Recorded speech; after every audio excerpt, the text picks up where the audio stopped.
Sur ce terrain, en plein cœur de Kinshasa, une cathédrale doit être bâtie. Ces lieux appartiennent à l'église catholique comme de très nombreuses parcelles dans le pays. Abraham travaillait sur ce terrain. C'est un vendeur de ferraille, un des petits métiers informels de la zone. L'église lui avait permis d'occuper le terrain, selon lui, pour faire ses affaires et lui permettre de gagner sa vie en attendant la future construction. Pourtant, Abraham a été chassé brutalement, comme d'autres, et de plus en plus souvent. Nous avons perdu certains de nos biens suite à cette intervention des éléments de la police et des autres services qui sont venus nous déloger. Nous ne connaissons pas réellement ceux qui nous ont déguerpis. Nous voyons simplement des véhicules, des jeeps qui font des allers-retours. Des voitures mystérieuses, une police aux ordres. À Kinshasa, ces déguerpissements font parler d'eux, au point que les soupçons pèsent fortement sur des groupes cherchant à spolier les terrains de l'église pour leur propre compte.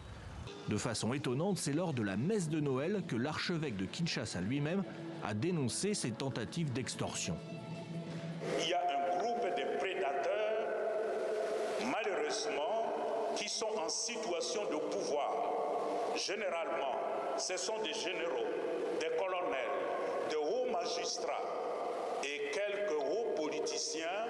Ils ont formé un groupe de malfaiteurs et leur travail tous les jours comme de vautours, comme des rapaces, c'est de chercher des terrains d'autrui à occuper. La puissance de l'Église, le respect qu'elle inspire seraient donc remis en cause. Et ces parcelles si nombreuses seraient ciblées.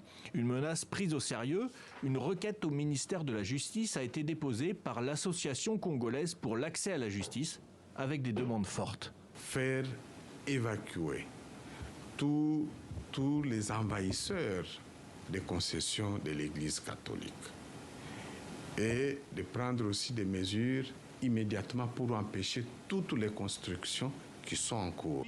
Sans réponse d'ici cette semaine, l'Église catholique, par la voix de son archevêque, se dit prête à se défendre contre ces supposées spoliations et une loi de la jungle qu'elle dénonce.